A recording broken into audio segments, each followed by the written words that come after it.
acclame Jésus, donne-lui toute la gloire. Est-ce que quelqu'un peut commencer à bouger? Est-ce que tu peux sauter? Est-ce que tu peux faire des mouvements? Est-ce que tu peux bouger? Est-ce que tu peux bouger? Et donne toute la gloire à ton âme. Bouge un peu, bouge un peu, bouge un peu, bouge un peu.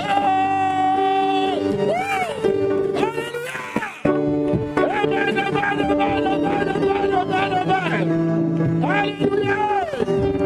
Alléluia! Alléluia! Alléluia! Amen! Regarde quelqu'un, dis-lui, Jésus est au contrôle. Veuillez vous asseoir, s'il vous plaît. Soyez les bienvenus dans la maison de votre Dieu, de notre Père. Excellence, que Dieu vous bénisse et que la grâce de Dieu vous soit multipliée en toutes choses. Alléluia. Je salue et bénis l'ange de l'Éternel qui est dans votre vie et qui vous accompagne. Alléluia. Soyez honorés dans la présence de votre Seigneur. Amen. Nous allons continuer l'enseignement que nous avons démarré le dimanche dernier. Certainement que nous allons finir dimanche prochain. Amen. Et nous sommes en train de parler du... quelqu'un est avec moi. Nous parlons du royaume de Dieu. Avant d'aller plus loin, j'aimerais présenter une servante de Dieu qui est au milieu de nous. Elle sera là pour un temps, jusqu'à la semaine prochaine. Et le dimanche prochain, on aura l'occasion, par la grâce de Dieu, de l'honorer et l'introduire dans quelque chose de grand pour laquelle Dieu l'a appelé. Alléluia. C'est l'évangéliste. On veut acclamer le Seigneur. Quadio Sidonie. On acclame fortement le Seigneur. Dieu te bénisse, servant de Dieu. Amen.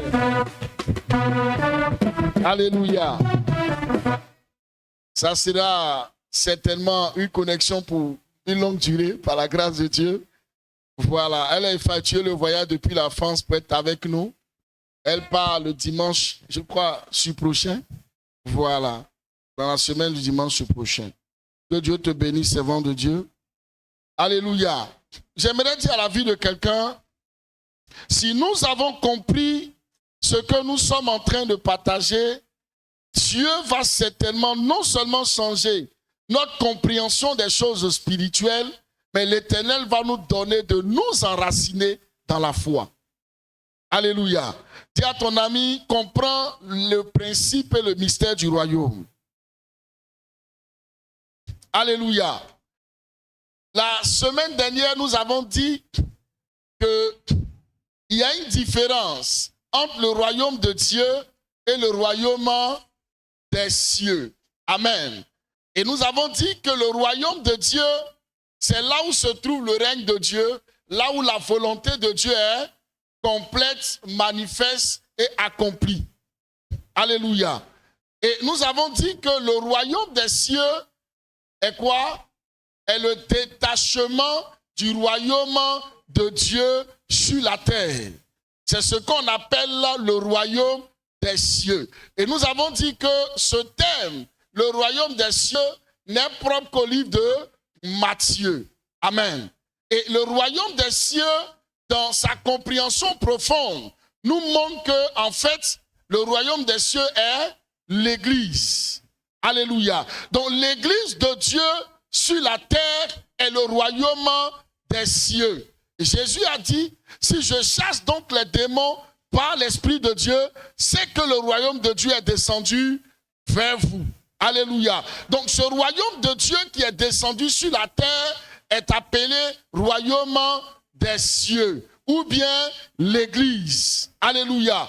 Et donc ce royaume de Dieu qui est déployé sur la terre, l'Église, le royaume des cieux a en son sein un certain nombre de lois, de principes, de normes, de valeurs et de façons de faire. Alléluia. Vous ne pouvez pas être dans un pays sans observer les lois et les valeurs de ce pays. Sinon, on fait quoi? On vous On vous expulse. Alléluia. Tu ne peux pas aller aux États-Unis et vivre comme tu veux. Tu ne peux pas aller en Inde, vivre comme tu veux. Tu ne peux pas aller en Italie, vivre comme tu veux. Alléluia. C'est la même chose. Dans le royaume de Dieu, tu ne peux pas vivre comme tu veux. Gloire à Jésus. Et c'est là toute la raison, c'est là tout le fondement de ce message. Il faut que nous connaissions le royaume. Jésus a dit la vie éternelle, c'est qu'ils te connaissent, toi le Dieu Tout-Puissant, et Jésus-Christ que tu as envoyé. Et ce Jésus-Christ qui a envoyé a fondé sur la terre des hommes un royaume qu'on appelle l'Église. Et il a dit à Pierre, tu es Pierre. Et sur cette pierre, je ferai quoi? Je bâtirai mon Église. Et il va dire encore, je vous donne quoi? Les clés du royaume des cieux, qui n'est autre que les clés de l'Église ou du fonctionnement de l'Église. Amen. Maintenant, suivez-moi. Si ce royaume-là est sur la terre des hommes, il est important de savoir comment on fait partie du royaume. Donc, il sera maintenant question de parler de citoyenneté. Et nous avons vu que la citoyenneté du royaume revient à faire quoi? À accepter Jésus-Christ. Une fois que nous acceptons Jésus, nous devenons citoyens du royaume. Est-ce qu'il y a des citoyens du royaume ici? Soyez bénis et salués. Quand vous acceptez Jésus, vous vous faites baptiser, automatiquement vos noms sont écrits dans le livre de vie. Vous devenez citoyens du royaume des cieux. Dieu vous connaît. Dis à ton ami, Dieu me connaît. Ensuite, il sera maintenant question de parler de quoi? De parler de travailler pour le royaume. Parce que lorsque nous entrons dans le royaume, nous avons un roi.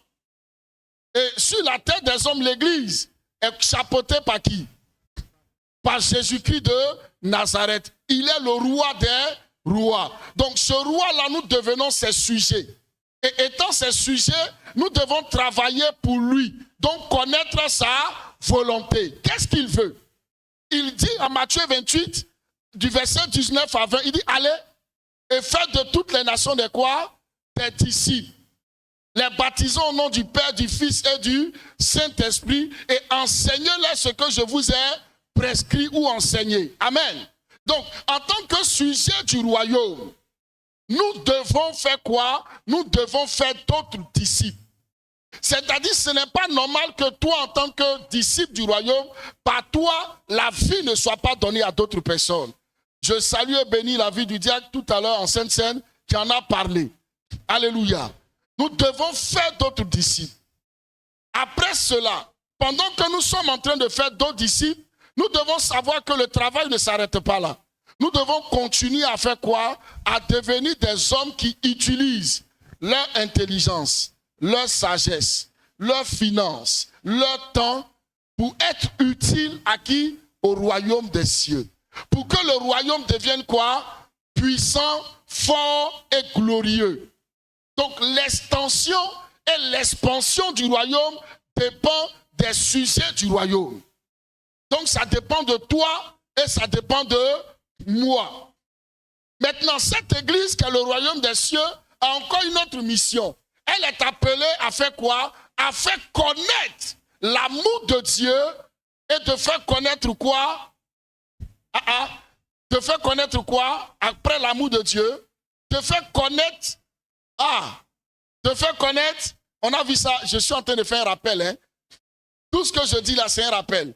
De faire connaître quoi? L'image et la ressemblance de Dieu au travers de nous. Amen. La Bible dit, Jésus est l'image visible du Dieu comment?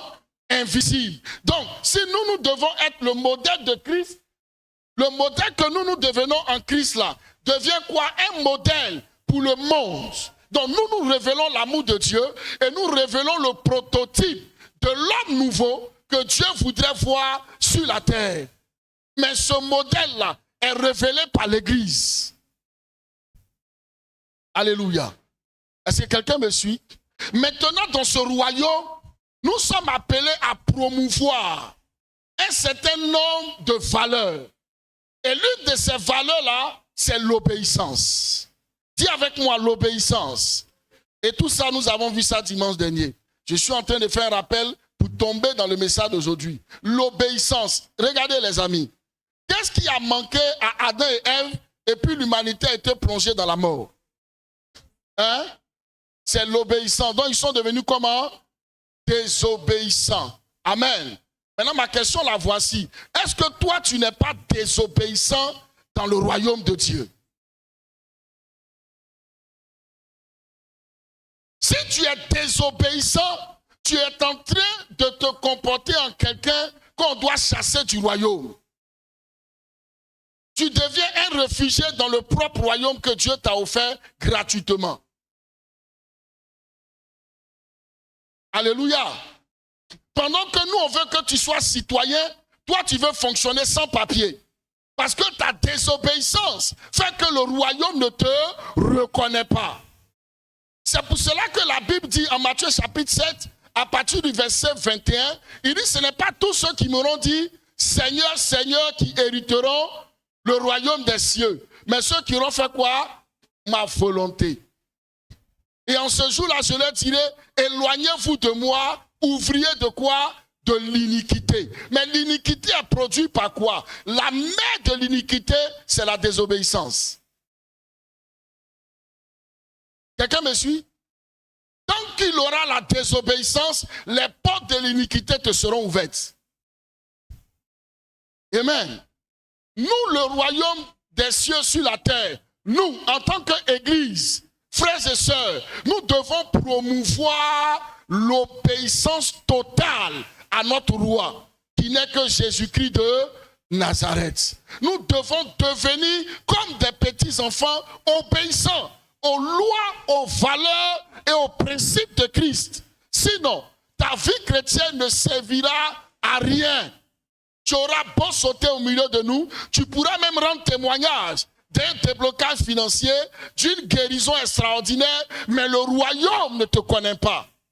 Dis-moi, pasteur, pourquoi? Parce que notre Dieu est tellement bon qu'il fait lever son soleil sur les bons et sur les méchants. Donc tu peux être au milieu de nous, rendre témoignage de guérison, de déblocage, de mariage, d'enfantement, de tout genre de témoignages. Mais sache que ces choses-là ne suffiront point pour que ton nom reste inscrit dans le livre de vie. Je suis en train de parler au cœur de quelqu'un. Est-ce que je parle à l'âme et à la vie de quelqu'un ce matin? Ce qui compte dans ce royaume, c'est que tu sois obéissant. Regardez, Dieu a créé Adam à son image, n'est-ce pas? Adam était le prototype parfait de Dieu. Il a regardé Adam, il s'est rendu compte qu'Adam il se sentait seul. Il a dit, il n'est pas bon que l'homme reste seul. Je lui ferai une aide semblable. Ève vient donc. Mais le couple va rentrer dans quelque chose qu'on appelle la désobéissance en touchant à l'arbre de la mort. Mais à cause de cette désobéissance, ce Dieu qui est bon, que tu regardes, et puis tu dis dans ton cœur, je peux faire ce que je veux, je peux désobéir, de toutes les façons il reste bon. Écoute-moi, il est bon d'apprécier la bonté de Dieu, mais il faut observer la sévérité de Dieu. Touche un voisin, dis-lui, observe la sévérité de Dieu. C'est sa sévérité qui l'a amené à dire à Adam et Ève, dehors du jardin. Dehors du jardin. Et là même, il n'y avait pas assez d'hommes sur la terre. Ils étaient combien? Ils étaient combien? Ils étaient combien? Ils étaient 2. Mais ça n'a pas empêché Dieu de les enlever en Éden. Donc au moment où on est plus de 6 milliards sur la terre, c'est ton cas que Dieu va... c'est ton cas que Dieu va traiter de façon spéciale. Touche un voisin, dis-lui, considère la sévérité de Dieu. Ceci étant, nous mettons pied dans la continuité du message de ce jour. Donc après l'obéissance à Dieu, la deuxième valeur que nous devons promouvoir, il y en a tellement, mais j'ai pris seulement que 3, parce que les 3 valeurs-là sont fondamentales. La deuxième, c'est l'humilité. Dis avec moi l'humilité. Oh, dis ça plus fort, je veux prêcher. Dis encore plus fort. Dis ça encore plus fort. Dis ça encore plus fort. Ma fille, allons-y dans la Bible, s'il te plaît. Ézéchiel 28, le verset 12 à 17. Je voudrais que tu ouvres bien ton entendement. Ce message, cet enseignement va nous faire du bien. Allons-y, ma fille. Ézéchiel 28, le verset 12 à 17.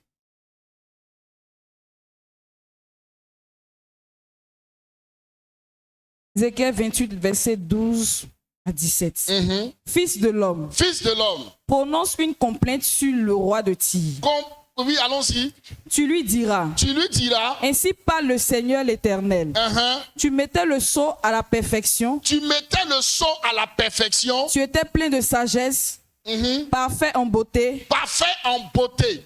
Tu étais en Éden. Tu étais en Éden. Le jardin de Dieu. Le jardin de Dieu. Tu étais couvert de toute espèce de pierres précieuses. Oui. De sardoine. De sardoine. De topaz. De diamant. De diamant. De chrysolite. D'onyx. De japs. De saphir. D'escarboucle. Oui. D'émeraude et d'or. Des tambourins et des flûtes étaient à ton service. Oui. Préparé pour le jour où tu fus créé, tu étais un chérubin protecteur. Tu étais qui? Un chérubin protecteur. Poursuis, ma fille. Aux ailes déployées. Je t'avais placé et tu étais sur la sainte montagne de Dieu. Tu marchais au milieu des pierres étincelantes. Oui. Tu as été intègre dans tes voies. Tu as été comment? Intègre. Poursuis. Dans tes voies. Oui. Depuis le jour où tu fus créé, jusqu'à celui où l'iniquité a été trouvée chez toi. Ma fille, attends un peu. Tu as été intègre dans tes voies jusqu'au jour où l'iniquité a été quoi? Trouvée dans tes voies. Hey. Vas-y, ma fille. Par la grandeur de ton commerce, par la grandeur de ton commerce, tu as été rempli de violence. Tu as été rempli de violence. Et tu as péché. Et tu as péché. Je te précipite de la montagne de Dieu. Je te précipite de la montagne de Dieu. Et je te fais disparaître. Et je te fais disparaître. Arrête-toi là. Merci, ma fille. Vous voyez, la personne qu'on est en train de décrire ici, là, c'est qui? C'est Satan. Donc souvent, quand les gens se lèvent, Satan, j'envoie le feu.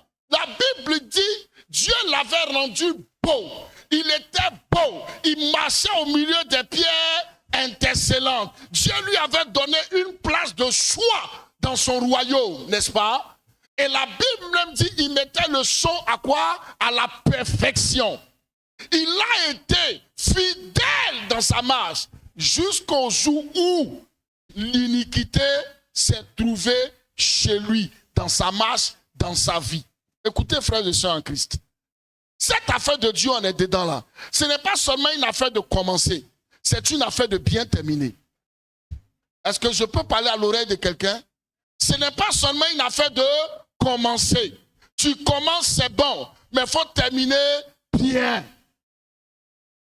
Et pendant que je le dis, la fameuse déclaration de l'apôtre Paul me passe par l'esprit. Paul nous dit, j'ai combattu le bon combat. J'ai fait quoi? J'ai gardé la foi. Lucifer a été fidèle jusqu'au jour où l'iniquité s'est trouvée chez lui. Mais c'est quelle iniquité ça? Ma fille, on va aller prendre ta Bible, s'il te plaît. Ésaïe. Ésaïe 14, le verset 13 à 15. Rapidement, s'il te plaît. Vous allez voir de quelle iniquité Dieu parle.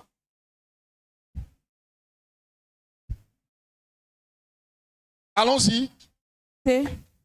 15 à 16.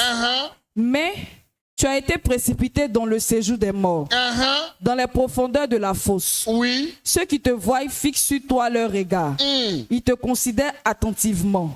Est-ce là cet homme qui faisait trembler la terre? Est-ce que c'était ce monsieur qui faisait trembler la terre? Poursuis. Qui ébranlait les royaumes, qui réduisait le monde en désert, qui ravageait les villes et ne relâchait point ses prisonniers. Tous les rois des nations, oui tous, reposent avec honneur, chacun dans son tombeau. Mais toi, tu as été jeté loin de ton sépulcre, comme un rameau en dédaigne, comme une dépouille de gens tués à coups d'épée, et précipité sur les pierres d'une fosse, comme un cadavre foulé aux pieds. Tu n'es pas réuni à eux dans le sépulcre. Oui. Car tu as détruit ton pays. Tu as fait périr ton peuple. On ne parlera plus jamais de la race des méchants. Amen. Amen. Alléluia. Gloire à Jésus. Écoutez-moi bien. Dans le verset de Ézéchiel que je n'ai pas laissé terminer, la Bible dit, l'orgueil est rentré dans ton cœur au point où tu t'es levé contre le trône de Dieu. Alléluia. Donc le problème,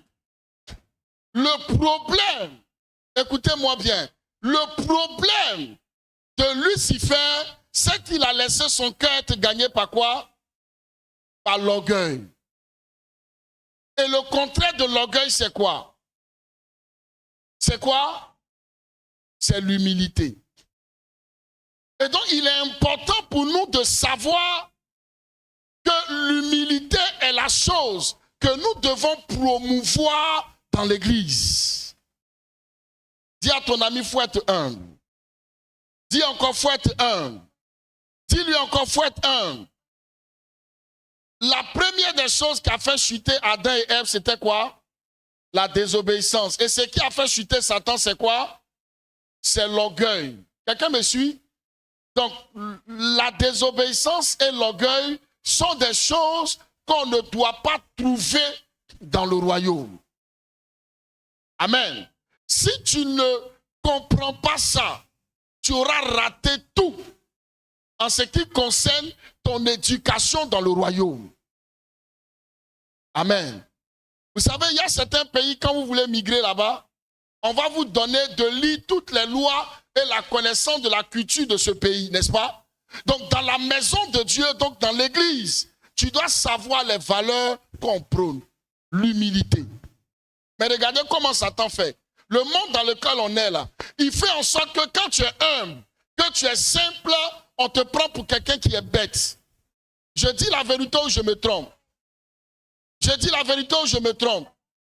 En fait, de sorte que ceux qui sont humbles ne continuent pas à être humbles et qui deviennent des orgueilleux. Comme si c'est le monde des orgueilleux qui doit bien fonctionner. Je déclare et je décrète, ne marche pas comme les orgueilleux. On amène les suspects. Qui ne marche pas comme les orgueilleux. Ce monde-là est renversé pour nous.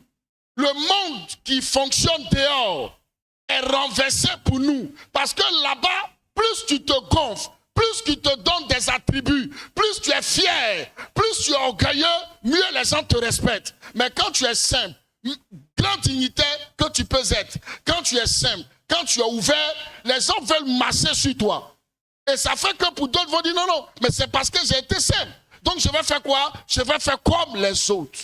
Pour mieux me faire respecter. Écoute-moi, ne détruis pas la bonne valeur qui est en toi. Est-ce que quelqu'un me comprend? Je dis ne détruis pas la bonne valeur qui est en toi. Maintenant, écoute-moi, il y a une chose à faire. Il y a des personnes de qui il faut se déconnecter.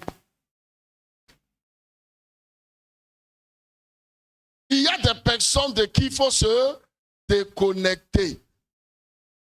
Toi-même, tu sais que cette femme-là, cet homme-là, est élevé en dignité. Mais son éducation du royaume l'amène à descendre à ton niveau. Parce que Dieu lui-même, étant Dieu, il n'a pas regardé d'être égal à Dieu. Il est descendu pour vivre comme un simple homme. Et il s'est humilié, marchant avec nous. Donc ce n'est pas nous qui voulons lui ressembler, qui allons être des personnes orgueilleuses. Quelqu'un me suit?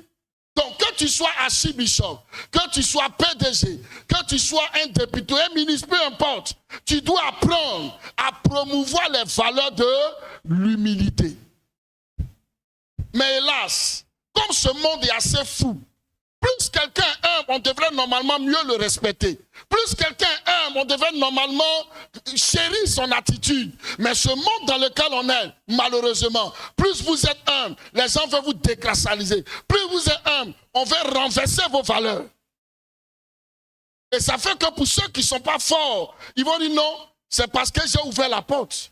C'est parce que j'ai fait ça. Sinon, lui, là, normalement, on ne peut pas s'asseoir pour parler. Tu vois, tu vas commencer à rentrer dans une certaine tournure. Écoute-moi, il y a une chose à faire. il y a des personnes dont tu dois te déconnecter. Ton humilité, là, il faut le tourner dans l'église et dans la vie de ceux qui comprennent les lois du royaume. Mais pour ceux qui ne comprennent pas, donne-leur dos et montre-leur qu'en Christ, il y a l'agneau, mais il y a aussi le lion.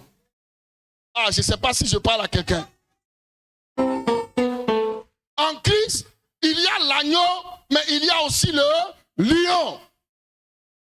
Quand tu es humble et que d'autres personnes veulent profiter, comme le dit un homme de Dieu, pour établir ton nid au milieu de ma tête, je vais te montrer que Dieu m'a oint pour les nations. Ah, tu ne m'as pas compris.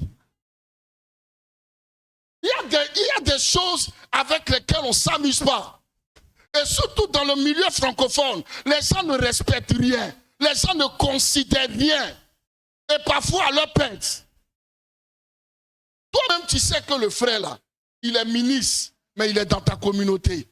Tu sais que lui là, c'est une autorité dans ton pays. Tu sais que lui là, c'est un homme de Dieu. Quand il vient, qu'il descend, qu'il échange, il vit avec toi, mais il ne faut pas oublier que c'est ton aîné ou c'est une autorité.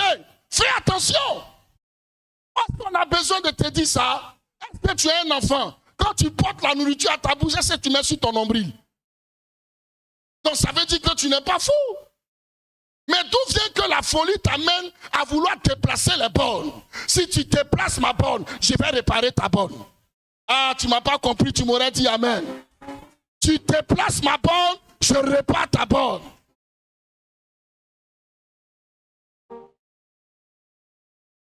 Et ça fait que la nature des fils de Dieu est en train de se corrompre. Ceux qui avaient reçu la bonne sémence sont en train de se perdre. Jusqu'à ce que Jésus dise, quand il reviendra, est-ce qu'il trouvera la foi sur terre? Parce que tout est en train d'être mis en place pour détourner les bonnes valeurs. Dis à ton ami l'humilité. Dis encore plus fort l'humilité. Dis encore l'humilité.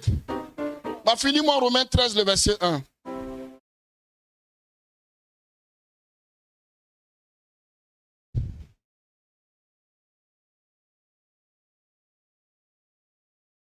Romains 13, verset 1.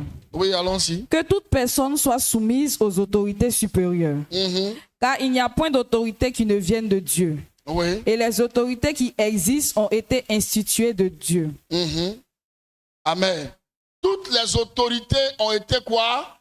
Instituées de Dieu. Que ce soit l'autorité dans le monde comme l'autorité spirituelle. Nous sommes amenés à faire quoi? À nous soumettre aux autorités. C'est très important. Est-ce que quelqu'un me suit? Regarde un voisin, dis-lui, soumets-toi aux autorités. Dis encore, soumets-toi aux autorités. S'il vous plaît, enlevez l'orgueil dans le royaume, c'est dangereux. Parce que dès que tu deviens orgueilleux, tu sais de qui tu deviens l'enfant? Hein? De qui tu deviens l'enfant? Dis le nom. Le premier être à devenir orgueilleux et qui a payé le prix de son orgueil, c'est qui? C'est qui? C'est Satan. Donc quand vous voyez quelqu'un qui est orgueilleux, ayez pitié de lui. Il est le fils du diable. Avant même de chercher à t'énerver, il faut avoir pitié de lui. Parce que s'il avait compris, il n'aurait pas élevé ses épaules. Alléluia. J'ai partagé quelque chose avec un frère qui a été choqué. Je crois qu'on était ensemble parmi les hommes. Il y a un fils de l'église. Le frère là, il était bon. À la porte même, quand il voit son père spirituel, du coup, il enlève la valise. Il va, il dépose. Il est disposé. L'homme de Dieu le regarde seulement. Et puis, dans le secret, il prie pour lui. Le frère est parti. Il est monté, monté, monté, monté. Dis avec moi, monter de monter. Il est assis maintenant dans la gloire. Voilà le frère qui attrapait sac à la porte là. Non seulement même, il n'attrape plus le sac, mais on ne le voit même plus à l'église. Et quand le pasteur demande après lui, il fait un chèque. Et puis il dit à sa femme, prends, va lui donner. Pour lui, si le pasteur demande après lui, c'est une affaire d'argent. Je vais enlever ça dans ton esprit. Le royaume là, ce n'est pas pour l'argent, s'il te plaît. Et il fait un chèque, il envoie. Le pasteur regarde, il prend le chèque. Il dit, il n'y a pas de problème. Ils sont restés dedans 1 mois, 2 mois, 3 mois. Il prend son téléphone, il appelle, le frère, il ne décroche pas. Et après, il envoie un message, très occupé en réunion délicate. En réunion délicat. Dernier même virgule, c'est délicat. Pasteur, il ne parle pas. Oh, c'est quelqu'un, ça ne sonne pas 2 fois avant. Hein. Quand ça fait c'est daddy. Mais maintenant, là, il regarde quand ça s'éteint même. Il n'a pas parlé. Il a observé 6 mois et quelques. Il a appelé le frère. Ce jour-là, malheureusement, il a décroché. Il lui a dit, j'ai quelque chose d'important à te dire. C'est une affaire de vie ou de mort. C'est là qu'il a couru. Il est venu, ils sont rentrés au bureau. Il dit, mets-toi à genoux, j'ai prié. Dis à ton ami, c'est un piège. Quand il s'est mis à genoux, il dit, Seigneur, merci de lui enlever toute cette gloire-là sur lui et tu le ramènes comme il était avant parce que c'est avec ça là qu'il t'adorait. Le temps, il va se lever, dit, c'est déjà fait. Dis à ton ami, c'est déjà fait. Donc, il ne faut pas m'amener à faire cette prière-là aussi sur la tête de quelqu'un. Est-ce que quelqu'un me suit? Quand il a fini ça, là, c'est terminé. Il dit, mais daddy, il dit, moi j'ai fini de prier. Quand il est parti, vous savez, il y a des arbres là, ou bien vous voyez des plantes. Quand vous coupez la racine en bas, que vous la laissez, vous l'observez, elle garde toujours des feuilles vertes. Mais dis à ton ami, c'est une affaire de temps. Quand le temps va commencer à s'écrouler, vous allez vous rendre compte que les feuilles vont faire quoi? Elles vont commencer à sécher. Et c'est ce qui s'est passé pour lui. 2 semaines, 3 mois, 1 mois, en tout cas des temps qu'on suivit, problème, il descend. Jusqu'à il s'est retrouvé à même poste qu'avant. Il est descendu même encore. Et c'est là, à 6 heures, on le voit à l'église, assis à son sac, sa feuille et ses 2 bics en main. Donc tu pouvais faire ça. Il y a des gens même, on dirait que la gloire, là, ça ne leur ressemble pas. C'est dit, s'il part d'un salaire, par exemple, de 300 000 à 2 millions, 3 millions, il devient fou. Il devient fou. Alléluia. C'est pareil pour un autre frère. Lui-même m'a donné son témoignage. Il était dans l'armée. Ils l'ont bombardé. Il a eu la grâce, il est devenu officier d'officier. Il a passé encore un hôtel. Il est monté. Il ne venait plus au culte. Son pasteur l'a appelé. Il lui a dit, tu sais quoi? Moi, je t'ai connu tout jeune. Tu as fait tes premiers pas dans cette communauté. On t'a vu monter. On a prié tous pour que tu sois là. Au lieu que tu sois un exemple et un modèle dans la foi, en parole et en action, c'est toi qui te comportes comme ça. Il n'y a pas de problème. J'allais voir le groupe d'intercession. On va prier ensemble pour que tu reviennes comme avant, parce que là, au moins, tu servais Dieu. Le dimanche qui a suivi, il était là à 5 heures du matin. Il a ouvert le portail. C'est lui qui est venu, il a ouvert le portail, il a assis. Le pasteur a vu le prier. Il dit, mais qu'est-ce que tu fais là? Donc, tu pouvais avoir le temps pour venir. Il dit, non, homme de Dieu, c'est-à-dire qu'il dit, tu as compris, il faut continuer. Je parle à quelqu'un? Est-ce que je parle à quelqu'un? Ce qui intéresse Dieu, ce n'est pas les apparats. Ce qui intéresse Dieu, c'est les valeurs qu'il te communique. L'humilité. Touche un voisin, dis-lui, sois humble. Dis encore, sois humble. La 3e valeur du royaume.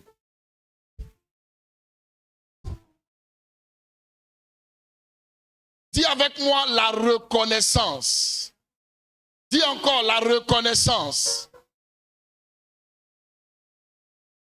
La reconnaissance. Colossiens 3, 15b. On peut noter, pas besoin de lire. La Bible dit, soyez reconnaissants. Colossiens chapitre 3, le verset 15b. Quand vous voyez 15, quand on dit B, c'est que c'est vers le dernier verset. Soyez reconnaissants. Il est important d'être reconnaissant. Amen. La reconnaissance est une valeur et un principe du royaume. Ne soyez pas ingrats. Pour toutes les bonnes choses que Dieu a faites pour nous, nous avons besoin de lui témoigner notre reconnaissance. Donc quand vous voyez les gens les dimanches, ils viennent donner leur dîme, c'est sous la forme de ce qu'on appelle la gratitude, parce qu'ils sont reconnaissants à Dieu. Quand tu viens donner ta dîme à Dieu, ce n'est pas pour montrer que forcément Dieu, ça va. Non, non, non. Tu veux simplement dire à Dieu, c'est toi qui es la source de mes ressources. Donc je viens t'honorer avec ce que tu me donnes. C'est une reconnaissance. Quand il est l'heure du culte, qu'on court pour venir adorer Dieu, ce n'est pas parce qu'on a peur de la colère du pasteur, mais c'est parce qu'on est reconnaissant vis-à-vis du souffle de vie, de la santé, qui n'ont pas de prix, et pour toutes les bonnes choses qu'il a faites pour nous. Vous savez, quand vous n'êtes pas malade, vous ne considérez pas ce que c'est que la santé. Quand tu as 25 ans, 23 ans, quand on te parle de la santé, tu dis, oh, moi, je cherche mon argent. Mais ceux qui ont dégradé leur santé et qui, même aujourd'hui, ont beaucoup d'argent, même leur argent, parfois, ne peut pas corriger le dégât des problèmes de santé. Et à ceux-là, quand tu dis que Dieu te donne la santé, il pèse toute la valeur de la bénédiction. Quand tu n'as pas l'argent, quand on te dit, prends la santé, tu dis, oh, j'ai fait quoi avec? Écoute-moi, la santé a bien plus de valeur que les moyens financiers. Il y a beaucoup qui ont des milliards qui portent des couches aujourd'hui. Ils sont prêts à brader même pratiquement toute leur fortune pour simplement garder la santé.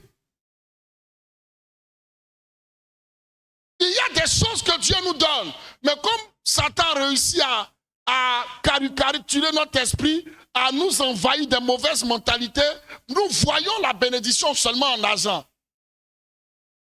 Tout ce qui est de Dieu et qui en termes de bénédiction n'est pas seulement les billets de banque, parce qu'il y a plus que ça.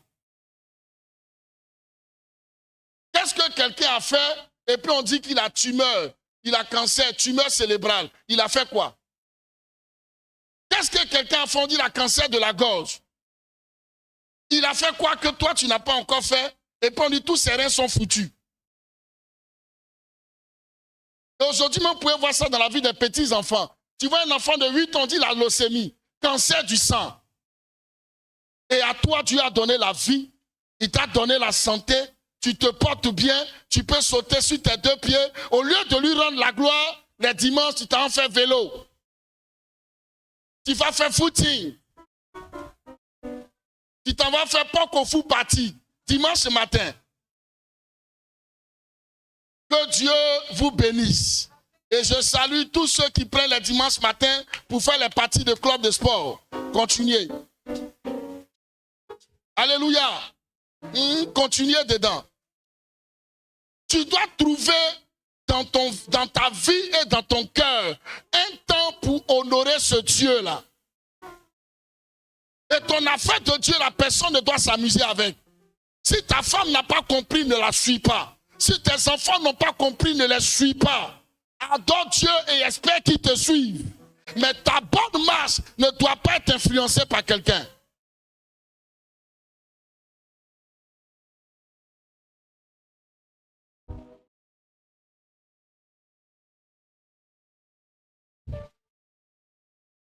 Quelqu'un est avec moi? Est-ce que tu peux acclamer Jésus ce matin? Donne une bonne acclamation au roi des rois.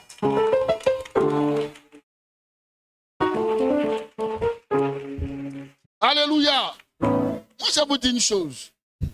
C'est vrai, je prends plaisir à voir Dieu élever vos finances, bénir vos maisons, donner de la paix à vos foyers. Mais ce qui me réjouit encore le plus, c'est quand je vous vois venir à l'heure au culte. Ce qui me réjouit le plus, quand je vous vois avoir du zèle pour le royaume de Dieu.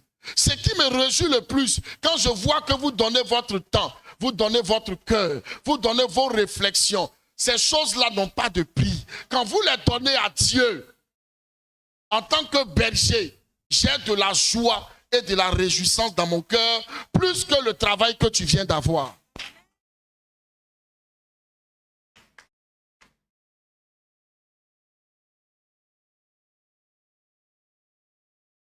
Quelqu'un me suit?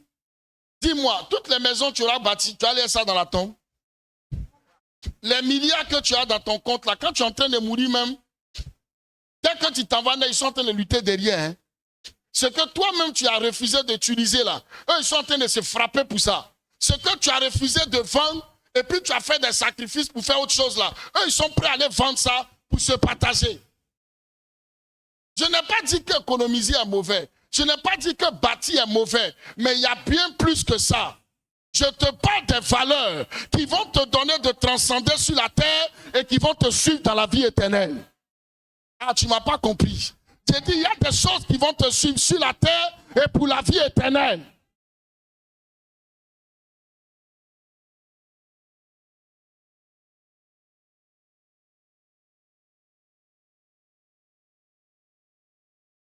Quand nous avons fini d'essayer de promouvoir l'obéissance, l'humilité et la reconnaissance, il y a un troisième, il y a un autre principe. Ça, ce n'est pas en termes de valeur, mais c'est en termes de statut. Dis avec moi statut. Dis avec moi dunamis. Dis encore dunamis. Dis encore dunamis. Romains le chapitre 8, vous notez simplement le verset 19. Mais ma fille, tu me prépares le psaume 68, le verset 29. Là, je veux qu'on lise tous. Vous mettez Romains chapitre 8, le verset 19, et le psaume 68, le verset 29. C'est bon? C'est bon? Maintenant, écoutez-moi. Romains 8, 19 dit, la création attend avec un ardent désir la révélation de qui? Des fils de Dieu. Si donc la création attend, nous, notre révélation, c'est que Dieu nous a investi d'un potentiel supérieur que le monde n'a pas et que le monde attend de voir. Mais quel est ce potentiel? Psaume 68, le verset 29. Lis-moi ça, ma fille. 68, verset 29. Oui. Ton Dieu ordonne que tu sois puissant. Ton Dieu ordonne que tu sois puissant. Le monde attend la révélation de la puissance que Dieu a mis en ses enfants.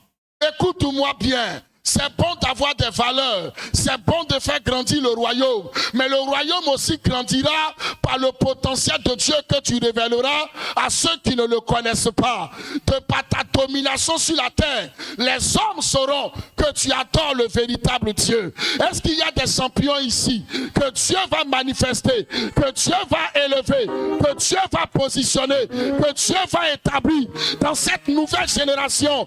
L'Éternel va susciter des hommes forts, des femmes puissantes, des hommes d'autorité, des femmes d'autorité. Et dans ta famille, on dira que voilà l'homme que Dieu a aimé, voilà l'homme que Dieu a élevé, voilà l'homme que Dieu a positionné. Je dis amen et cela arrive à ta vie. Alléluia. Oui, le royaume de Dieu consiste à révéler le pouvoir et la puissance de Dieu qui est caché à l'intérieur de chacun d'entre nous. Et quand Dieu dit, j'ordonne que tu sois puissant, comprenez-moi que le décret a été pris depuis longtemps et les moyens pour l'accomplissement de ce décret ont été déjà libérés.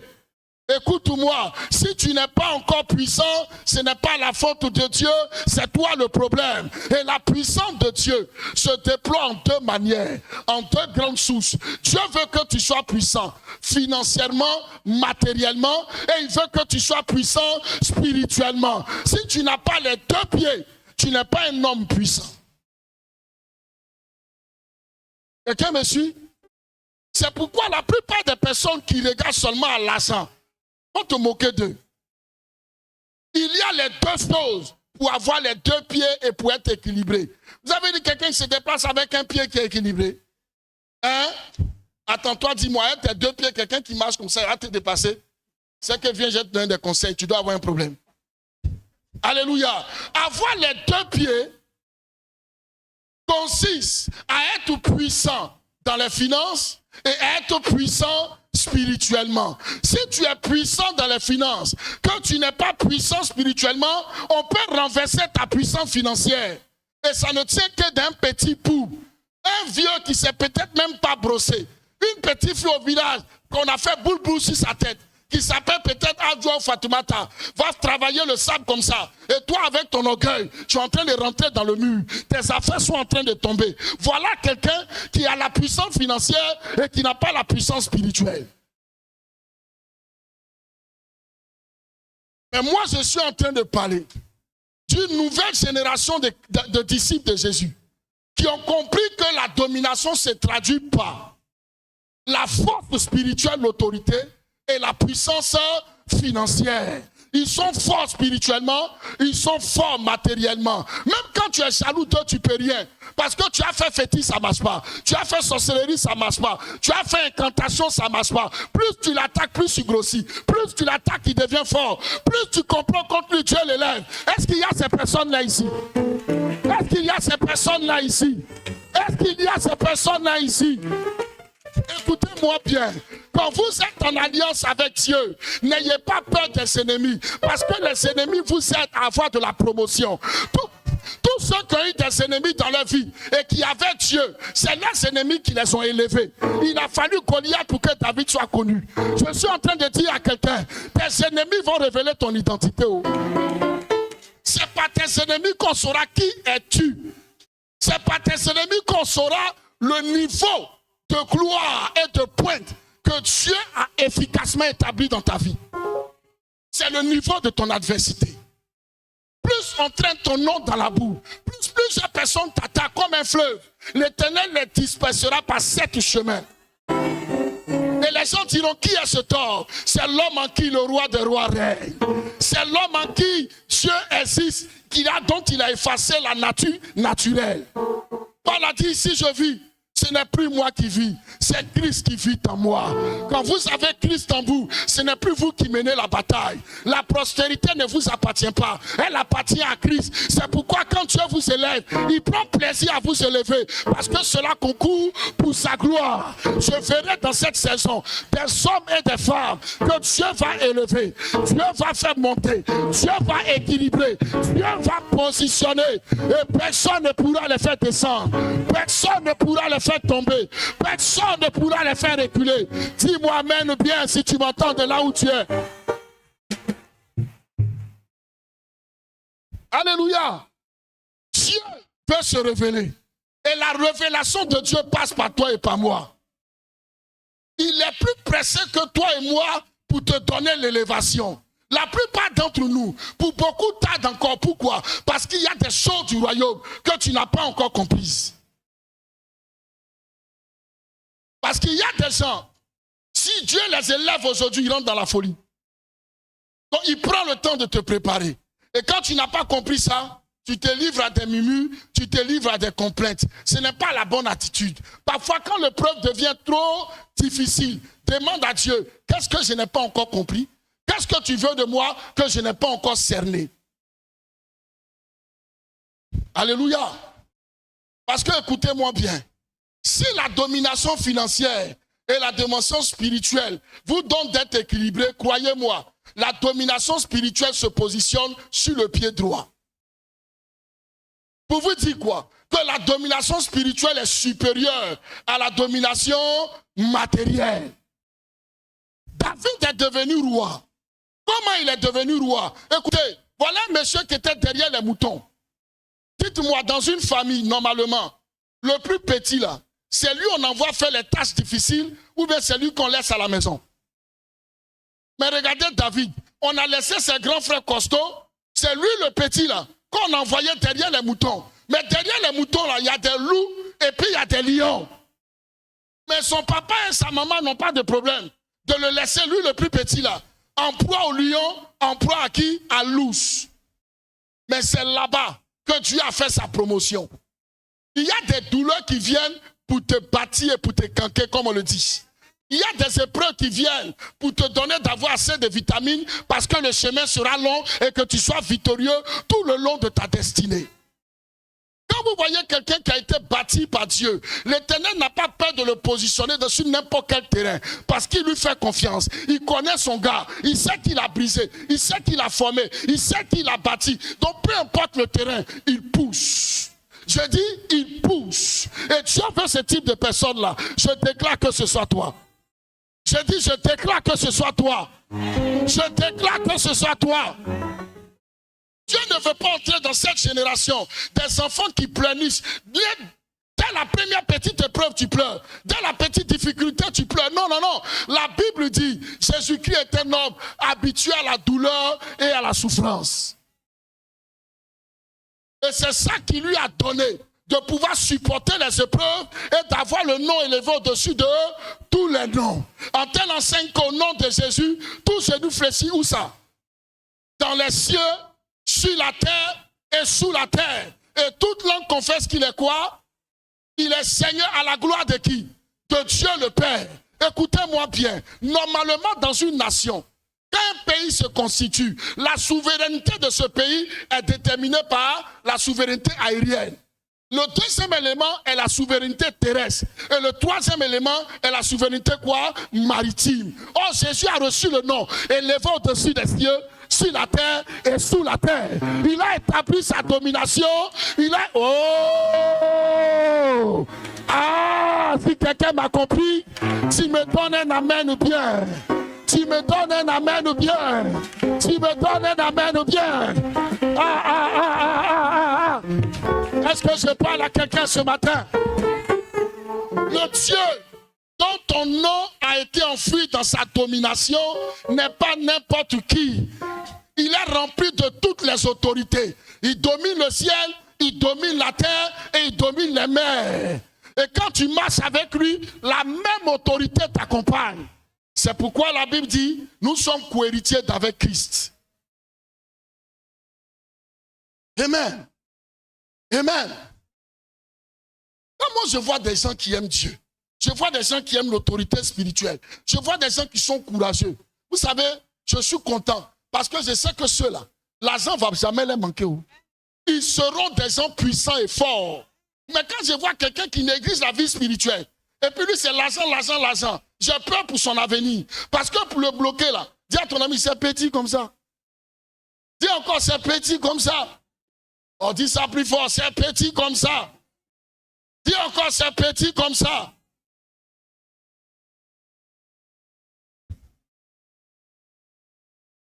Ne vous laissez jamais intimider. Je ne vous le dis pas par orgueil. Moi, Yapi, j'ai jamais été intimidé. Dès que vous allez, j'ai jamais été intimidé. Parce que quand vous comprenez les lois et les principes du royaume, rien d'autre ne peut vous intimider. David, là, je parlais de lui. Ce monsieur-là, on l'a pris derrière les moutons. Et on l'a fait appeler pendant qu'il ne savait même pas de quoi il était question. Il arrive, il trouve un monsieur barbu qui a une corne dans sa main et qui entend dans son oreille où est le cas, c'est lui. Il ne sait pas, on le met à genoux. On commence à verser une sur sa tête et puis il entend, voici le prochain roi. J'ai dit, ça va arriver à ta vie. J'ai dit, ça va arriver à ta vie. J'ai dit, ça va arriver à ta vie. Il était un homme loyal. Il n'a pas été rempli d'amertume parce que son père ne lui a pas démontré de l'amour, parce que sa mère ne lui a pas démontré de l'amour. David n'est pas devenu amer. Il a pris son affaire comme il peut prendre. Il a supporté ses épreuves et ces épreuves-là l'ont aidé à devenir quelqu'un de brave et de courageux. C'est pourquoi, après avoir été oint, quand il était devant Goliath, il a dit au roi Saül, mon roi, il ne faut pas t'inquiéter. Le monsieur là, lui là, c'est rien. Moi là, j'ai tué Ouch avec ma main nue. Quand le lion court derrière les brebis là, moi-même je cours derrière le lion, j'arrache la brebis de sa gueule et puis je tue le lion. Même Saül dans toute sa gloire n'a jamais entendu ça. Il dit, petit, toi tu fais ça, mais il n'a pas le choix parce qu'il n'y a personne pour aller affronter Goliath. Il dit, bon, ok, il n'y a pas de problème. On va te donner mes habits. Il dit, roi, je ne suis pas habitué à ça. J'ai une autre stratégie. Dis avec moi, une autre stratégie. Vous savez, les stratégies de Dieu, là, parfois, ça semble bizarre, mais c'est efficace. Une fronde avec 5 pierres. Regardez les noms de Jésus, c'est 5 lettres. Quand Jésus est dans votre fronde, votre main droite marque toujours le but. Tes affaires prospèrent toujours. Même là où c'est dur pour toi, là, ça va sortir. Tu peux avoir des temps de trou, mais Dieu finira par glorifier son nom. David a fait la différence. Alléluia. Donc David sait que ce n'est pas forcément son courage qui l'a amené à devenir roi. Donc le jour où il a péché, il a dit à Dieu, tu peux tout me prendre. Même ma royauté, il faut prendre. Mais il y a une chose que je te demande. Ne me retire pas ton esprit. Ne me retire pas ton esprit. C'est ce qu'il a compris. Et toi, tu as compris quoi?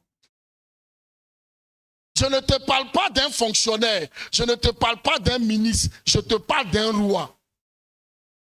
Qui est parti de rien et qui est assis sur un trône.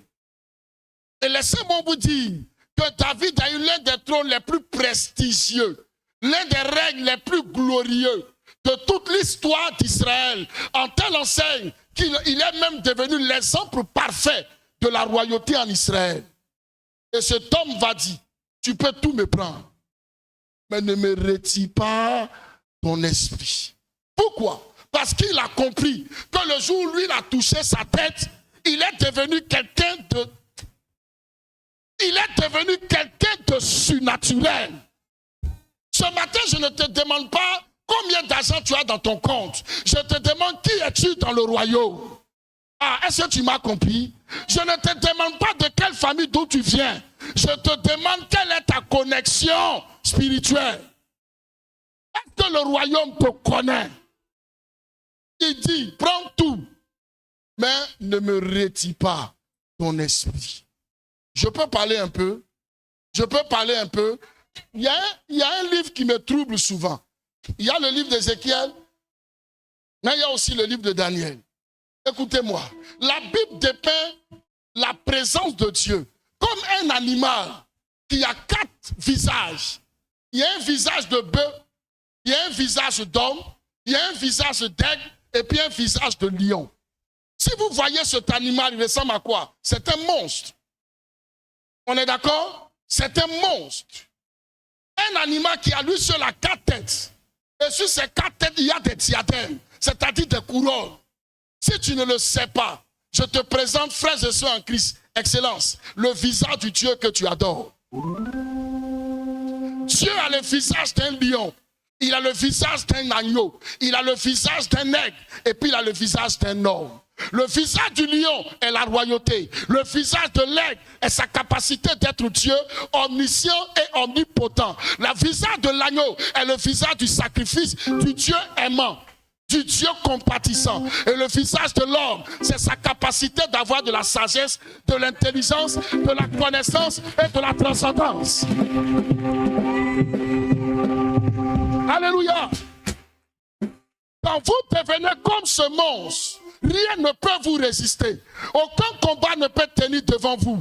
Parce qu'en fonction de l'épreuve, tu puises dans sa face l'animal qu'il te faut. Il y a des situations, il faut que tu deviennes un lion. Quand tu réussis, l'adversaire sait qui il a en face. Il y a des situations où tu dois transcender, avoir un pas d'avance sur tes adversaires. Pendant qu'ils préparent le premier coup, toi tu es au 10e coup. Parce que tu as déjà tout vu. Il y a des dimensions où tu dois avoir le visage de l'agneau, où ton amour et ta bonté va tripler les phases. Et il y a des niveaux où la sagesse et l'intelligence te donnent de transcender et de marcher comme des vagues que personne ne peut arrêter. Alléluia. Ma prière, c'est que tu aies ces 4 faces-là en toi. Quand tu as ces choses-là en toi, personne ne craint pour ton avenir. On peut même t'arracher tous les sous de ta poche. 10 ans après, tu es le futur multimilliardaire. Je ne sais pas si je parle à quelqu'un. Alléluia. J'ai regardé un documentaire. À première vue, j'ai été choqué. Mais après, j'ai compris. Voilà des gens qui ont eu de la fortune et qui se sont assis. Pour la plupart d'entre eux qui disent, personne d'entre eux ne veut laisser un héritage à leur enfant. Tu es choqué ou tu n'es pas choqué? Dites-moi, vous êtes choqué ou vous n'êtes pas choqué? Quels sont les choqués? Quels sont ceux qui ne sont pas choqués? Et choisissez un jour, vous là. Choisissez un jour. Non, il y a des gens qui sont nulle part. Hein. Choisissez un jour. Écoutez-moi. À vue d'œil, moi-même aussi, j'ai été choqué. Mais après, j'ai compris. Qu'est-ce que ces personnes-là veulent révéler? Ils veulent révéler le lion dans leur postérité. Parce que normalement, le fils doit être comme le père, mais en bonus plus. Vous ne m'avez pas compris. Le fils doit être plus grand que le père. Donc si lui s'est battu pour devenir multimilliardaire, il sait que s'il donne tout à son fils, ça va tuer le lion qui est en lui. Donc qu'est-ce qu'il veut faire? Il veut le mettre dans des conditions difficiles pour que le lion qui est caché en lui là puisse émerger alors. C'est pourquoi la plupart d'entre eux disent, je ne lui donnerai rien. Je lui donne mon nom, je lui donne mes contacts. C'est suffisant. Pour qu'il devienne plus que moi. Parce que, écoutez-moi, la plupart des hommes que nous sommes, plus nous sommes dans des temps faciles, c'est difficile pour nous de réveiller le lion.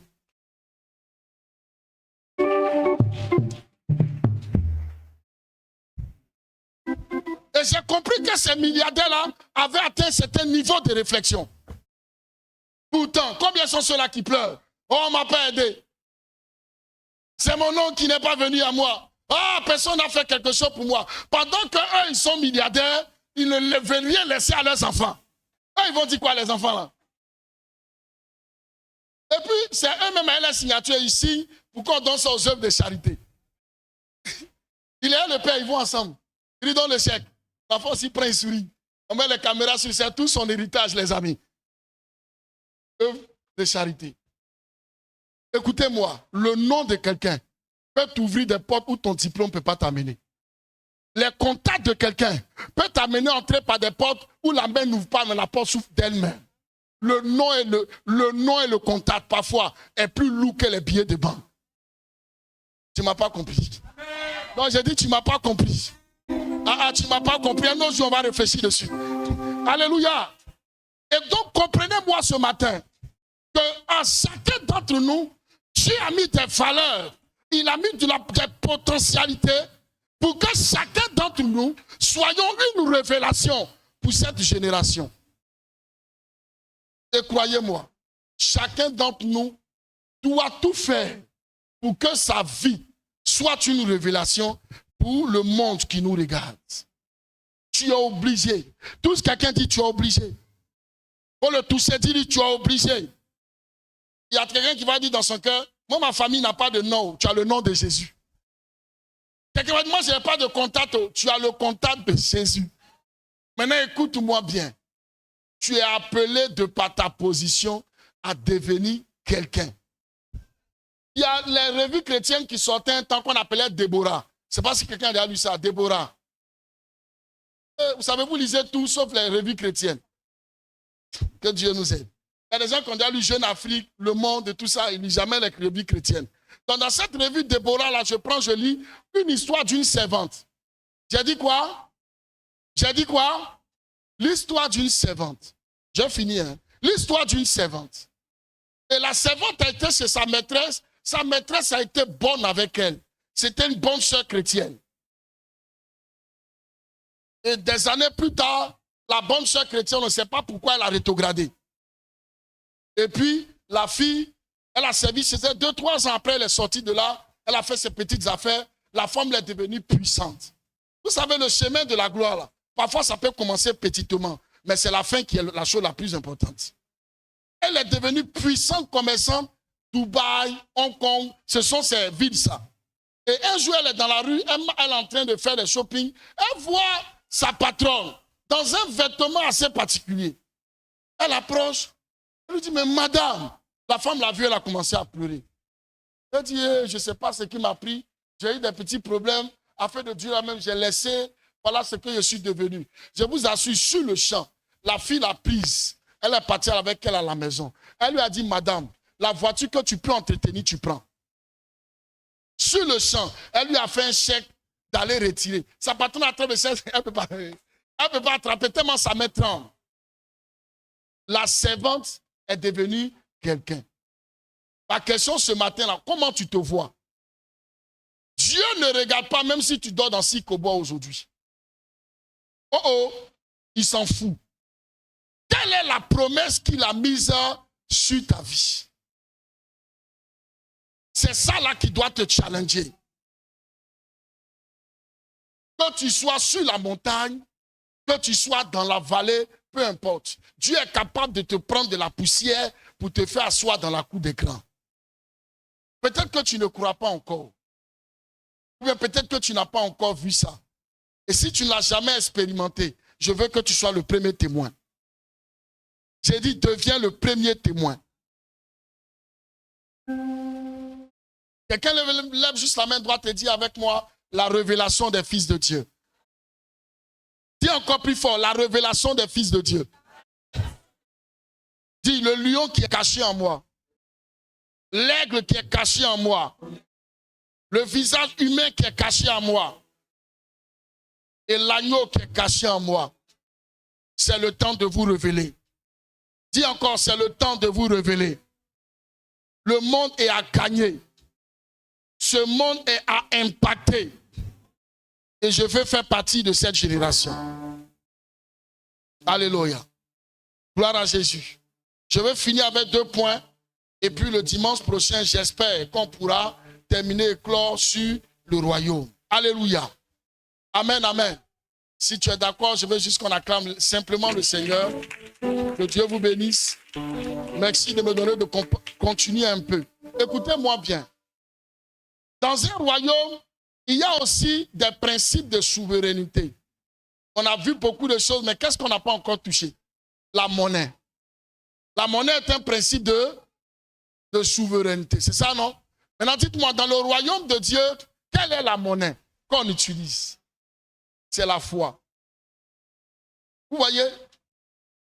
Est-ce que vous comprenez comment ça marche? Avec Dieu, là, ce n'est pas ton argent qui compte. Amen, c'est ta foi. Et je vois des gens pleurer parce qu'ils n'ont pas l'argent, mais ils n'ont pas peur parce qu'ils n'ont pas de foi. Alléluia. Ah, dis à ton ami, il faut prendre la monnaie. Hébreux chapitre 11, le verset 6. Lisez ça. Hébreux 11, le verset 6. Dis-moi ça bien, ma fille. Hébreux 11, verset 6. Or, sans la foi, il est impossible de lui être agréable. Or, sans la foi, il est impossible de lui être agréable. Poursuis. Car il faut que celui qui s'approche de Dieu. Il faut que celui qui s'approche de Dieu. Croit que Dieu existe. Croit que Dieu existe. Et qu'il est le rémunérateur de ceux qui le cherchent. Et qu'il est le rémunérateur de ceux qui le cherchent. Peut-être que rémunérateur, c'est un français que tout le monde ne comprend pas. Attendez, j'ai dit lui. Rémunérateur, c'est celui qui paye. C'est celui qui donne à ceux qui le cherchent. Ce qui voudrait dire quoi? C'est que quand je me mets à prier et que je me mets à demander quelque chose à Dieu, je dois être conscient que Dieu m'entend, que Dieu m'écoute et que Dieu est capable de le faire. Et que ce Dieu-là, ce n'est pas de l'imagination, ce n'est pas de l'imaginaire, ce n'est pas des fables, c'est quelque chose de réel et de vrai. Et que je dois savoir que mon Dieu-là, c'est lui qui pourvoit à mes besoins. Maintenant, écoutez-moi. Si vous avez une vision qui est à la mesure de l'argent que vous avez dans votre compte, ce n'est pas une vision qui vient de Dieu, c'est une vision qui vient de votre intelligence. Je parle à quelqu'un. Si vous avez une vision à la hauteur de votre poche, c'est que la vision ne vient pas de Dieu, mais la vision vient de votre intelligence. Ce n'est pas mauvais d'avoir une vision en fonction de votre intelligence. Mais moi, je vous parle ce matin de la vision qui transcende, donc celle qui vient de Dieu. Quelqu'un me comprend? Quand votre vision vous dépasse, alors elle vient de Dieu. Pourquoi? Parce que la vision est mesurée à la hauteur de Dieu, non pas à ta hauteur. Et pour pouvoir donc la réaliser, tu as besoin de prendre la monnaie du ciel pour réaliser la vision. Quelqu'un me suit? Et la monnaie du ciel, la monnaie des champs, c'est toilette, la foi. Ce n'est pas foi avec eux à la fin, hein? C'est la foi.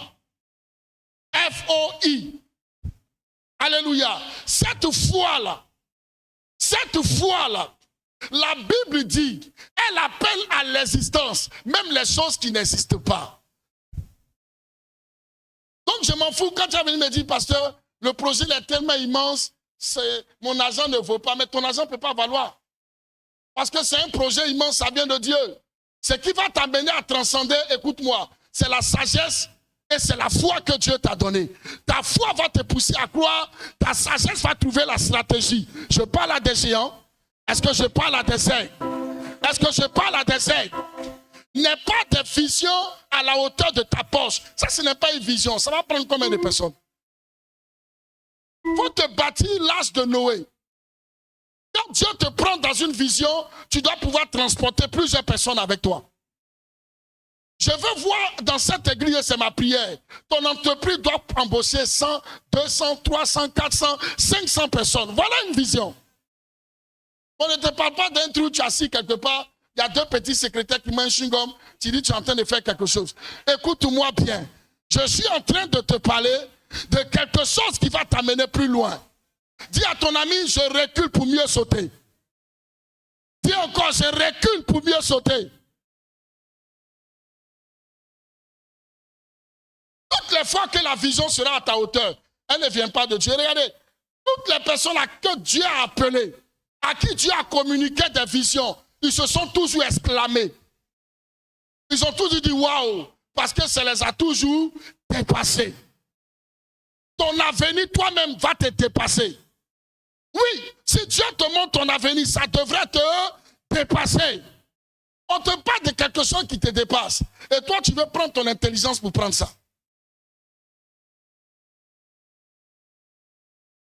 C'est comme un pasteur qui prophétise sur un frère. Il lui dit, je te vois dans la saison qui vient. Dieu va faire. Il fait ça. Moi, non. Parce que c'est le frère qui est derrière là. On dit non, c'est toi. Il dit non. En fait, il dort dans Sikobois. Donc pour lui, dans Sikobois, il est là. Il ne peut jamais sortir de là. Dis à ton ami, c'est une erreur. Dis, c'est une erreur. Je connais quelqu'un qui a toujours fait ce qu'il dit et qui a toujours dit ce qu'il fait. Ce roi des rois là, s'il t'a donné sa parole, il faut dormir tranquille. Il faut dormir tranquille. Ce qu'il t'a dit là, il va le faire. Regardez Joseph. Il était qui, un petit garçon? Les théologiens disent en 16 ans et 17 ans. Il dort, il voit le soleil, il voit la lune se prosterner devant lui. Ça, c'est pas grand ça. Soleil et puis la lune. Et les étoiles pour mettre dessus. Toi, qu'est-ce que tu as vu et puis tu trembles? Joseph a pris plus lourd que toi. Les scientifiques disent, un homme ne peut même pas s'approcher du soleil à un certain nombre de kilomètres. Parce que tu seras calciné. Donc, qui était Joseph qui a eu la capacité de voir le soleil? Je vais fermer ma parenthèse. Pour une autre fois, on va réfléchir dessus. Écoutez-moi bien. La vision doit te dépasser. Est-ce qu'il y a des gens qui ont des grandes visions? Ça, non, je ne parle pas des boutiques que tu vas ouvrir la semaine prochaine. Attends, je parle de grandes visions. Est-ce que ces personnes-là sont là ici? Est-ce que ces personnes-là sont là ici? Je proclame et je prophétise que le schéma du commencement, le processus soit enclenché. Tu ne m'as pas entendu, je dis c'est enclenché. Je pensais que tu m'aurais donné un amen fort. Ta façon de me dire amen me dérange. Alléluia. Veuillez vous asseoir, je termine. La monnaie du royaume, c'est quoi? C'est la foi. Et le verset 3 de Hébreux 11 dit, c'est par la foi que nous croyons que tout ce qui existe, existe d'abord par quoi? Par la parole. De sorte que les choses que nous voyons de nos deux yeux ne sont pas issues du monde visible. Ah, tu ne peux pas, je ne sais pas si tu comprends. C'est par la foi que nous savons que ce que nous voyons de nos yeux ne tire pas les sources dans les choses physiques. Donc, ce qui voudrait dire quoi? Que toutes les visions que vous voyez, qu'elles soient de Dieu ou pas, elles tirent toujours les sources dans le monde invisible. Et ça, les princes du monde des ténèbres savent ça, mais les chrétiens ne le savent pas. Les disciples ne le savent pas. Maintenant, tu le sais. L'Internet, là, ce n'est pas venu du monde physique. Oh, l'Internet, on dit d'où puis on met point, on commence là. Ça ne vient pas du monde physique. Ça vient du monde métaphysique. Téléphone, ça ne vient pas du monde physique. La plupart de toutes les choses que vous voyez dans le monde là, ça a eu son origine dans le monde surnaturel. Et puis quelqu'un a amené ça dans le monde physique. Si tu as compris ça, tu vas comprendre que la vision que Dieu t'a donnée là, ça existe déjà dans le monde spirituel. C'est à toi d'amener ça dans le monde physique. Mais tu ne peux pas prendre le langage naturel pour l'appeler. Prends le langage surnaturel, ta foi.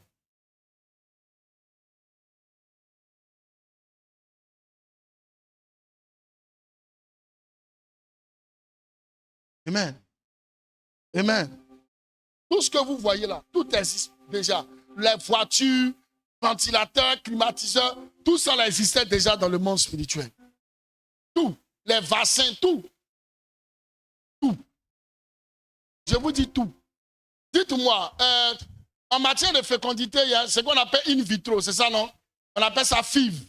C'est ça? Demandez-moi, la naissance de Jésus, là, c'est pas FIV? Hein? C'est in vitro. Marie n'a pas conçu Jésus. On dit la mère parce que ça, c'est le langage naturel. Elle ne sait même pas. Naturellement, il faut que deux hommes aillent ensemble, non? Mais il n'y a pas contact d'homme. Elle-même, elle est vierge. Et puis, il y a un enfant qui vient dans son ventre, il grandit, il sort. C'est une mère porteuse. Ah.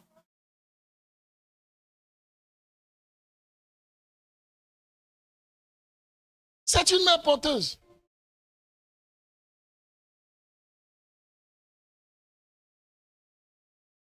Quelqu'un béni d'être là? La langue, je finis. La langue du royaume. Dans un royaume, il y a un langage qu'on parle.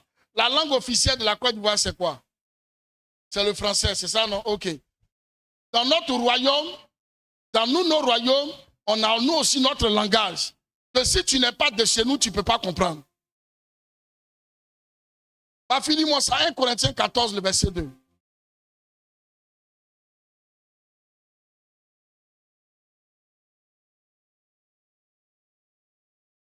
Corinthiens 14, verset 2. Verset 2. En effet, celui qui parle en langue ne parle pas aux hommes. Ne parle pas aux hommes. Mais à Dieu. Car personne ne le comprend. Oui. Et c'est en esprit qui dit des mystères. Amen. Notre langue que nous parlons dans le royaume là, on appelle ça le parler en langue. Il y a des gens qui parlent en langue ici. Levez les mains, vous qui parlez en langue. Ça encore, il y a humilité dedans. Ah, les amis. Ok, merci, que Dieu vous bénisse. Ceux qui ne parlent pas en langue, que Dieu vous bénisse. Maintenant, écoutez-moi. Quand tu parles en langue, la Bible dit que ce sont des mystères que tu racontes à qui? À Dieu, et personne ne te comprend. Donc, normalement, pour comprendre ça, il faut que tu sois de quoi? Il faut que tu sois du royaume. Mais ce qui est bizarre, nous, nos langues, on n'apprend pas. Tu as beau apprendre, tu ne vas jamais comprendre. Ça ne s'apprend pas. Il faut d'abord devenir citoyen pour que tu comprennes ça. C'est ça le parler en langue. Et l'une des grâces ou l'un des bénéfices qui rentre dans l'affaire de parler en langue, vous savez c'est quoi? C'est le fait que quand vous parlez en langue, les sorciers vont longtemps ouvrir les oreilles, ils ne vont jamais rien comprendre. Parce qu'il y a des gens qui entendent que vous priez pour savoir quel est le sujet de votre prière. La meilleure façon de rester muet sans être muet, c'est que votre esprit présente le besoin à Dieu et votre bouche parle en langue. Ils vont rester dressés leur oreille pendant 10 ans. Ils ne comprennent pas. Entends-toi, ton esprit raconte quoi? Des mystères à Dieu. Donc écoutez-moi, pour tous les mamans, pour tous les papas de cette église qui ne parlent pas en langue, vous êtes en danger. En danger, pourquoi? Parce que vous avez la possibilité de faire monter votre vie spirituelle à un autre niveau, mais vous limitez ça. La Bible dit aspirer au don. Aspirer au don de parler en langue, c'est obligatoire pour un enfant de Dieu qui veut aller loin dans la prière. C'est le parler en langue qui nous active à des dimensions de prière. Est-ce que vous me comprenez? Je ne dis pas que dès que tu es disciple, tu commences à parler en langue, hein, mais il faut aspirer à ça. Il faut chercher ça. Parce que le jour où tu vas attraper ça, ça va te rendre encore plus sensible au Saint-Esprit. Ça va t'amener à plonger dans les prières. Ça va t'amener à passer des heures dans la prière. Et quand tu seras en train de prier, les gens vont entendre des bruits, mais ils ne sauront pas de quoi il s'agit. Quand tu dis, Seigneur, Jésus, j'ai besoin d'argent pour ma maison, le voisin même entend ça. Et puis il y a des gens, quand ils crient, Jésus, oh! Tous tes sujets de prière, les voisins sont au courant. Tu n'as pas besoin. Et si prier doucement te fatigue, il faut commencer à parler en langue. Là, au moins, tu protèges au moins ta prière. Sinon, dans tout ton bâtiment, quand tu descends, ils vont te dire que Dieu t'exauce. Parce que tout est sujet de prière là, tout le monde est au courant. Alléluia. Oh, je vous aime dans le nom de Jésus. Je vous aime, je vous aime, je vous aime, je vous aime. On peut acclamer Jésus et se tenir debout, s'il vous plaît.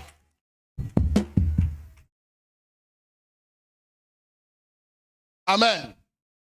On va faire ensemble la prière de Jésus. Jésus a dit, notre Père qui est où ça?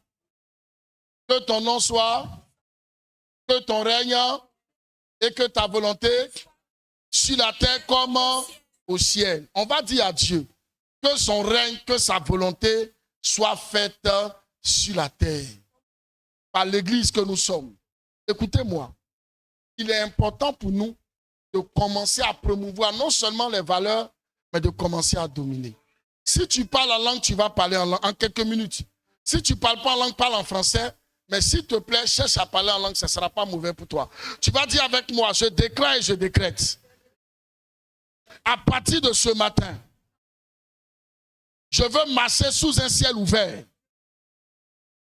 Et que le règne de Dieu arrive. Et que la volonté de Dieu soit faite sur la terre comme au ciel. Je déclare et je décrète que le règne de l'Éternel arrive au travers de ma vie. Maintenant même. Maintenant même. Si tu parles en langue, parle en langue. Si tu ne parles pas en langue, dis à Dieu que ton règne descende par moi. On va passer un temps à prier Dieu. Si tu connais ton identité, ne reste pas assis, s'il te plaît. Il y a des victoires que tu dois te lever pour prendre. Il y a des territoires que tu dois conquérir. Commence à marcher, commence à déclarer, commence à proclamer. Ne te fais pas prier ce matin. Tu connais ton héritage. Tu sais où Dieu t'appelle. Commence à bouger. Je vais entendre des tonnerres de prière.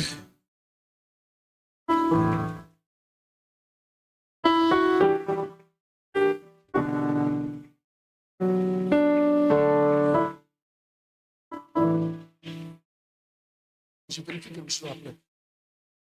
Continue de prier, s'il te plaît. Continue de prier, s'il te plaît. Continue de prier, s'il te plaît. Continue de prier, s'il te plaît.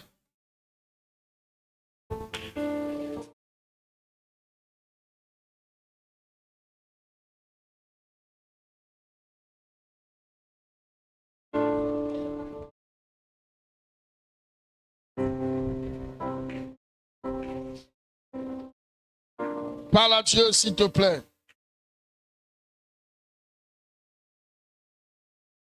Parle à Dieu, s'il te plaît.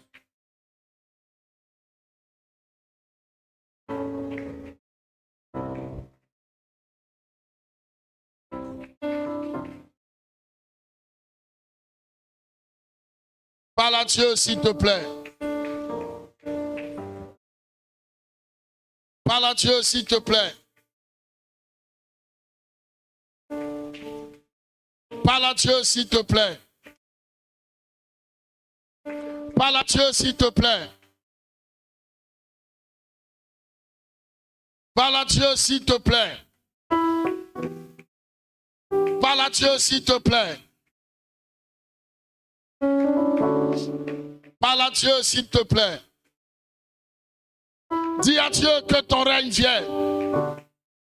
La maman. Commence à dire à Dieu que ton règne vienne. Que ta volonté soit faite sur la terre comme au ciel. Donne-moi d'être un porteur de la charge de ta volonté. Prie le Seigneur, s'il te plaît. Parle à Dieu. Parle à Dieu. Parle à Dieu. Parle à Dieu. Parle à Dieu. Prie le Seigneur, s'il te plaît. Faut dire à Dieu, je veux voir. Dis à Dieu, je veux voir ton règne. Je veux voir ta domination. au travers de ma vie. Prie le Seigneur, s'il te plaît. Malabala chatalama. Lebro chetele debot. Nous avons besoin de toi, Adonai. Nous avons besoin de toi, Adonai.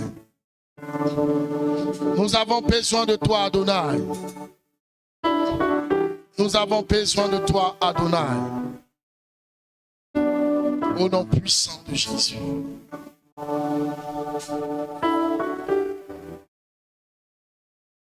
Nous avons besoin de toi, Adonai. Au nom puissant de Jésus. Merci, Saint-Esprit. Merci, Saint-Esprit. Donne gloire à ton nom. Au nom de Jésus. Alléluia. Amen. Lève juste la main droite. Prends ton offrande avec moi. Prends ton offrande avec moi. Et lève la main droite, s'il te plaît. Tu vas dire, Seigneur Jésus, ce matin, que cette offrande parle pour moi. Qu'elle m'introduise ce matin dans le règne, dans la domination des fils de Dieu. Je déclare et je décrète qu'à partir de ce matin, quelque chose de grand et de fort commence à bouger avec moi. Commence à marcher avec moi. Je déclare et je décrète. À partir d'aujourd'hui, rien ne tiendra devant moi. Aucune adversité me fera fléchir. Aucune difficulté me fera reculer. Merci Adonai pour l'impact de ta main dans ma vie. Commence à rendre grâce avant de venir donner. Rends grâce, rends grâce, rends grâce. Prie sur l'enveloppe que tu tiens.